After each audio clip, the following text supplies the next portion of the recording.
Hello everyone, welcome back to my channel. और अगर आप नए हो तो वेलकम टू माय चैनल। आज हम डिस्कस करने वाले हैं theory of interest. Theory of interest का पार्ट 1 ऑलरेडी हो चुका है, जिसमें हमने demand and supply theory of interest या फिर क्लासिकल थ्योरी ऑफ इंटरेस्ट को डिस्कस किया था। Now moving to loanable fund theory of interest. Loanable fund theory of interest को neo classical theory of interest के नाम से भी जाना जाता है, और ये थ्योरी दी थी विक्सेल, बर्टिल ओहलेन, गुनार मिडल जैसे इकोनॉमिस्ट ने। इन्होंने कहा था कि interest is the price paid for the use of loanable funds. यहाँ पे लोनेबल फंड्स कर लीजिएगा। Or the rate of interest is determined by equilibrium between demand and supply of loanable funds in the credit market, not by savings and investment.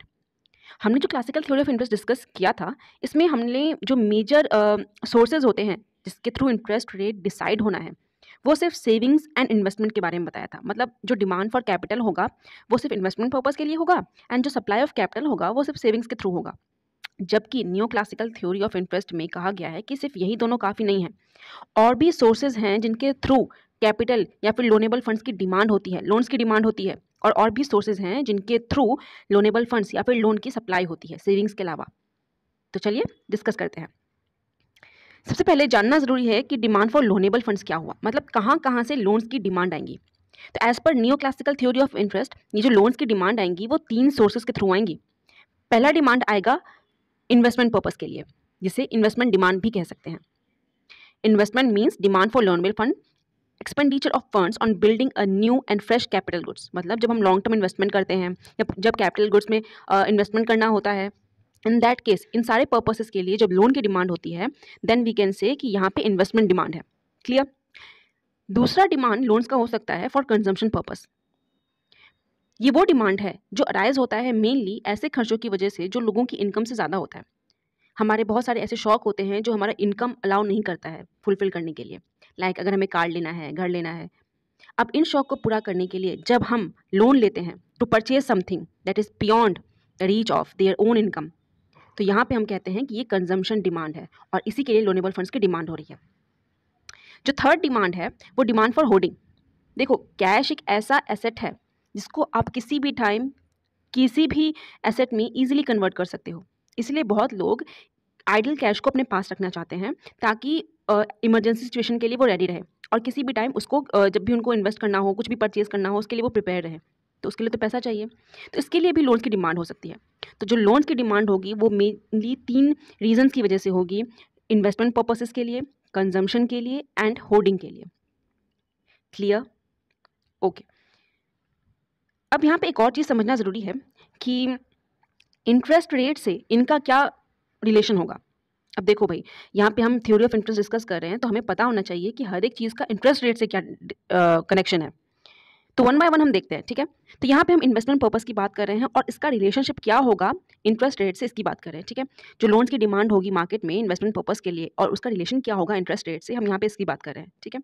तो देखो, as we all no कि x axis पे आपको दिखाना है क्या, demand for investment purpose, ठीक है, ये वाली चीज़। वाई एक्सिस पे क्या दिखाना है, इंटरेस्ट रेट। तो देखो, इन दोनों में ना इन्वर्स रिलेशनशिप होता है। मतलब क्या है कि जैसे जैसे इंटरेस्ट रेट बढ़ेगा, डिमांड फॉर इन्वेस्टमेंट पर्पस कम होता जाएगा।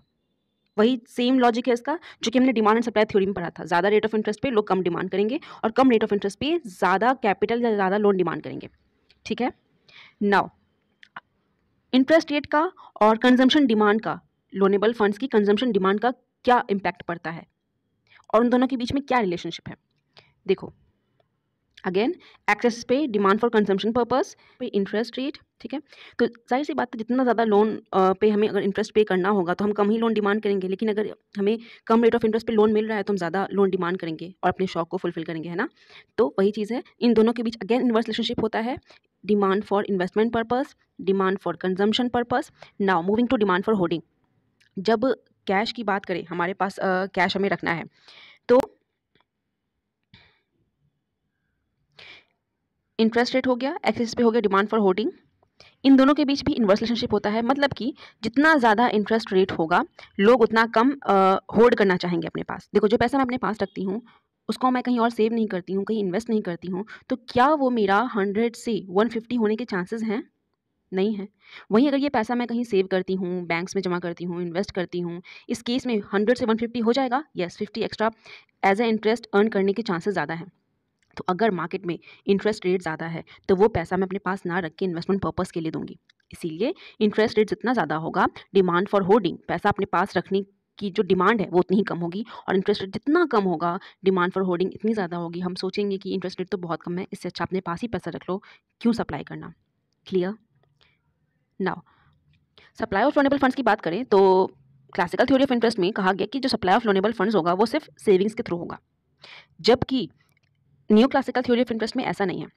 इन्होंने कहा कि जो सप्लाई ऑफ लोनेबल फंड्स हैं वो 4 सोर्सेज के थ्रू होंगे, मतलब जो मेजर 4 सोर्सेज हैं उनके थ्रू लोनेबल फंड्स की सप्लाई होनी है। तो सबसे पहला जो सोर्स है वो तो सेविंग्स ही है अगेन, ठीक है। And savings depends upon 2 things, size of income and rate of interest. यहाँ पे ये अज्यूम किया गया है कि जो इनकम है ना वो उसको कांस्टेंट रखो, और रेट ऑफ इंटरेस्ट का सेविंग्स पे बहुत अच्छा असर पड़ता है, मतलब जितना ज़्यादा हमें इंटरेस्ट ऑफर होगा हम उतना ही ज़्यादा सेव करना चाहेंगे, ठीक है। दूसरा है सप्लाई फ्रॉम डिसहोल्डिंग। होल्डिंग का अपोजिट डिसहोल्डिंग। होल्डिंग का मतलब अपने पास जब हम पैसा रखना चाहते हैं, और डिसहोल्डिंग का मतलब क्या, जब हम पैसा अपने पास नहीं रखना चाहते हैं। तो जब जब हमें इंटरेस्ट रेट ज़्यादा ऑफर होता है तब हम ज़्यादा पैसा सप्लाई करेंगे, क्योंकि हमें पता है हमारा 100 की 150 होने के चांसेस अभी ज़्यादा हो रहे हैं। इस केस में हम मार्केट पे पैसा जो है वो सप्लाई करेंगे और होल्डिंग के बजाय डिसहोल्डिंग करेंगे। Holding of money means people keep the cash with themselves, but when interest rate rises people start to supply it for loanable funds to earn benefits from increased interest rates. Clear? अब इस चीज़ को अगर मैं graph के through आपको समझाऊं तो कुछ ऐसे देखिए, आपको दिखाना है क्या, सप्लाई फ्रॉम सेविंग्स, ठीक है। वाई पे दिखाना है इंटरेस्ट रेट। आखिर हमें यही तो देखना है कि दोनों के बीच क्या रिलेशनशिप है। तो दोनों के बीच पॉजिटिव रिलेशनशिप है, मतलब क्या, जितना ज़्यादा इंटरेस्ट रेट होगा लोग उतना ही ज़्यादा सेव करेंगे, ठीक है। सिमिलरली अगर हम डिसहोल्डिंग की बात करें तो यहाँ पे बस इतना कर लो, सप्लाई फ्रॉम डिसहोल्डिंग। तो जितना ज़्यादा इंटरेस्ट रेट होगा लोग उतना ही ज़्यादा पैसा अपने पास ना रख के मार्केट में सप्लाई करेंगे, ठीक है। आप चाहो तो अगर लॉन्ग आंसर प्रिपेयर कर रहे हो तो ये सारे ग्राफ्स भी इसमें ऐड कर सकते हो, ठीक है। जो तीसरा major source of supply of loanable funds है वो है bank money. We all know bank से ही तो मेन पैसा आता है। तो जो मेजर लोनेबल फंड्स की जो सप्लाई होती है वो बैंक मनी के थ्रू भी होती है, और बैंक्स भी वही चीज़ है, ज़्यादा प्रॉफिट अर्न करने के चक्कर में जब हाई इंटरेस्ट रेट होता है तब उतना ही ज़्यादा लोन प्रोवाइड करना चाहती है, और जितना कम रेट ऑफ इंटरेस्ट होगा उतना ही कम लोन प्रोवाइड करेगी। यूँ तो डिसाइड रेट जो है वो, यूँ तो रेट ऑफ इंटरेस्ट अगर हम किसी से पूछें तो वो बैंक से डिसाइड करती हैं, ऐसा यूजुअल है। लेकिन इसका बहुत ज़्यादा असर पड़ता है मार्केट में लोन्स की डिमांड कितनी हो रही है, सप्लाई कितनी हो रही है, इसके बेसिस पे इंटरेस्ट रेट बैंक्स भी अगर डिसाइड करती हैं तो इसी के बेसिस पे करती हैं, ठीक है। Last one is disinvestment. Investment का ऑपोजिट डिसइन्वेस्टमेंट। जब पैसा हम कहीं पे इन्वेस्ट करते हैं तो उसे कहा जाता है हम इन्वेस्टमेंट कर रहे हैं, ठीक है। वही पैसा जब हम वहाँ से विथड्रॉ कर लेते हैं, ठीक है, उसे डिसइन्वेस्टमेंट कहते हैं। तो यहाँ सप्लाई ऑफ लोनेबल फंड्स कैसे हुआ इसके थ्रू, तो देखो सपोज 1 लाख रुपए का मैंने कहीं पे इन्वेस्टमेंट किया है। ये जो 1 लाख रुपए है मैंने कहीं ना कहीं से लोन के फॉर्म में लिया है, ठीक है, और 10% रेट ऑफ इंटरेस्ट मुझे उन्हें पे करना है, ठीक है। तो 1 लाख का जो इन्वेस्टमेंट मैंने किया है ना, उससे जो मुझे रिटर्न आ रहा है ना वो 20% का आ रहा है, ठीक है। मैंने जहाँ पे सपोज मैंने प्रोडक्शन एक्टिविटीज़ में यही पैसा लगाया है तो 20% मेरा प्रोडक्शन बढ़ा, ठीक है। अगर मैं फर्दर 1 लाख रुपए इन्वेस्ट करती हूँ तो हमने देखा है कि जैसे जैसे हम उसको बढ़ाते जाते हैं, जैसे जैसे हम बढ़ाते जाते हैं किसको, इन्वेस्टमेंट को, तो जो मार्जिनल प्रोडक्टिविटी है वो कम होती जाती है। ऐसा इसलिए होता है क्योंकि जब भी हम वेरिएबल इनपुट्स को बढ़ाते हैं फिक्स इनपुट्स पे, फिर जो हमें रिटर्न है वो धीरे धीरे कम मिलने लगता है। तो वही अगर हम एडिशनल 1 लाख लगाएं तो हमें सिर्फ 15% का मिलेगा रिटर्न, ठीक है। फिर अगर सपोज 1 लाख लगाते हैं तो हमें जो रिटर्न मिलेगा वो सिर्फ 10% मिलेगा। अगर मैं एक और एडिशनल लगाती हूँ और मुझे 8% मिलता है तो क्या ये मेरे लिए बेनिफिशियल है? नहीं, क्योंकि मुझे तो इस पर इंटरेस्ट ही देना है 10%। तो ये मेरे लिए फ़ायदे वाला एडिशनल इन्वेस्टमेंट नहीं है। तो मैं क्या कर सकती हूँ, ये पैसा यहाँ से विथड्रॉल करके कहीं और इन्वेस्ट करूँगी जहाँ पे मुझे ज़्यादा रेट ऑफ रिटर्न मिले, शायद 15%, ठीक है। तो ये एक major source of supply of loanable funds होता है, जहाँ पे मैंने जो इन्वेस्ट किया हुआ पैसा था वो विथड्रॉ करके कहीं और इन्वेस्टमेंट कर दिया है। इसे कहा जाता है disinvestment. Clear? Here you can see disinvestment is also an important source of supply of loanable funds. Sometimes the firms start incurring losses because the marginal productivity of capital is lower than the market rate of interest. In such situations, these firms withdraw their funds from market and lend it. In this way, people, in order to earn the rate of interest, withdraw their previously done investment. At higher rate of interest, disinvestment is increased. मतलब जितना ज़्यादा market में interest rate होता जाता है उतना ही ज़्यादा disinvestment के चांसेस बढ़ने के ज़्यादा है, ठीक है। तो मतलब again rate of interest and disinvestment में पॉजिटिव रिलेशनशिप हुआ, जितना ज़्यादा रेट ऑफ इंटरेस्ट लोग उतना ही ज़्यादा डिसइन्वेस्टमेंट करेंगे। क्लियर? अगर हम ग्राफ की बात करें तो यहाँ पे आप देख सकते हो कि एक्सेस पे लोनेबल फंड्स, वाई पे रेट ऑफ इंटरेस्ट, ये आया demand for holding, demand for consumption purpose, demand for investment purpose. ठीक है, ये तो मैंने आपको बताया था, ये सबका डाउनवर्ड स्लोपिंग होगा डिमांड का लोनेबल फंड्स का। सप्लाई कब की बात करें तो ये हुआ dishoarding, supply from dishoarding, supply from disinvestment, supply from savings and supply from bank money. ठीक, अब इन सब के थ्रू ही demand for loanable funds and supply for loanable funds पता चलता है टोटली, क्योंकि ये सारे ही फैक्टर्स को कंसीडर करके हमें इंटरेस्ट रेट को पता करना है। तो जहाँ पे इन दोनों ने इंटरसेक्ट किया, जहाँ पे इन दोनों ने कट किया, दैट इज ई पॉइंट, यहीं पे आपका इंटरेस्ट रेट डिसाइड होगा। ठीक है, तो classical theory of interest and new classical theory of interest में एक सिंपल सा जो फ़र्क है वो आप यहाँ पे देख सकते हो। देखो, जहाँ पे सेविंग्स, डिमांड फॉर सेविंग्स, ठीक है, और इन्वेस्टमेंट, ये दोनों जहाँ पे इक्वल है ना, क्लासिकल थ्योरी ऑफ इंटरेस्ट के अकॉर्डिंग सिर्फ यहीं पे इंटरेस्ट रेट डिसाइड होना है। अब क्योंकि इन्होंने बाकी फैक्टर्स को कंसिडर तो नहीं किया है, तो इस केस में इंटरेस्ट रेट ज़्यादा है। अगर हम बाकी को भी कंसिडर करेंगे तो इंटरेस्ट रेट थोड़ा कम हो जाएगा। ठीक है, तो दोनों में यही फर्क है जो कि ग्राफ के थ्रू भी हम देख सकते हैं। अब यहाँ पे मैं आपको यही चीज़ बना के बताने वाली हूँ, ठीक है, ताकि आपके लिए थोड़ा आसान हो। एक्स वाई, यहाँ पे demand and supply from loanable funds लिख लेना। ठीक है, यहाँ पे रेट ऑफ इंटरेस्ट लिख लेना। ठीक है, हमें पता है कि मेजर 3 सोर्सेज हैं डिमांड के। कौन कौन से? Demand for investment, demand for consumption and demand for hoarding, है ना, यही है ना। नाउ सप्लाई की बात करें तो मेजर 4 सोर्सेज हैं। कौन कौन से? सेविंग्स और डिसइन्वेस्टमेंट, है ना, और डिसहोर्डिंग एंड बैंक मनी। यहाँ पे जहाँ पे ये सब इक्वल होगा, डिमांड एंड सप्लाई कर्व, ये हुआ डिमांड, ये हुआ सप्लाई। ठीक है, तो यहाँ पे आपका रेट ऑफ इंटरेस्ट डिसाइड होगा।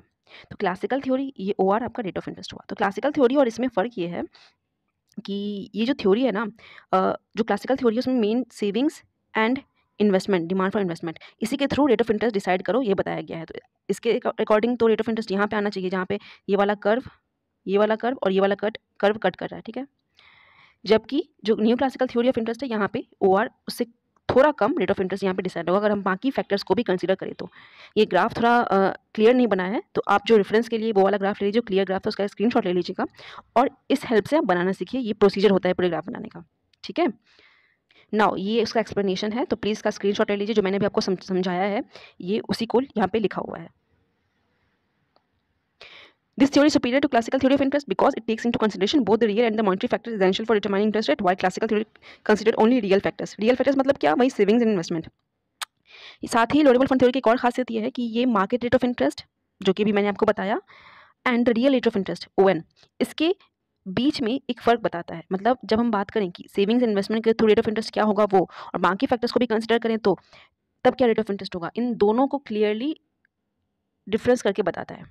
ठीक है, क्रिटिसिज्म भी है, बिल्कुल है। सबसे पहले है कि unreal integration of real and monetary factors which affect the demand and supply. Wrong assumption of full employment, इसको माना गया है कि फुल एम्प्लॉयमेंट है, पैसा सबके पास है, सारे फैक्टर्स ऑफ प्रोडक्शन या फिर जितने भी फैक्टर्स हैं वो सारे ही एम्प्लॉयड हैं, फुल्ली एम्प्लॉयड हैं। This theory assumed savings to be independent of the level of income which is wrong according to Keynes. इस थ्योरी में ये माना गया है कि जो सेविंग्स है ना वो इनकम पे डिपेंड करती है, जबकि कीन्स ने इसको गलत बताया है। क्यों गलत बताया है, ये हम कीन्सियन थ्योरी ऑफ इंटरेस्ट या फिर liquidity preference theory of interest में डिस्कस करेंगे। साथ ही unrealistic assumption of national income do not change, ये भी इसका अजम्पशन था कि जो नेशनल इनकम है वो चेंज नहीं होता है, क्योंकि हमें इनकम को कांस्टेंट रखना है, तो नेशनल इनकम को भी इसमें कांस्टेंट रखा गया, जो कि गलत है। Thank you so much for watching. अगर आपको ये वीडियो पसंद आई हो तो प्लीज़ लाइक कीजिए, शेयर कीजिए, नीचे कुछ भी समझ में ना आया हो या फिर अच्छा भी लगा हो तो कमेंट कीजिए और चैनल को सब्सक्राइब जरूर कीजिए।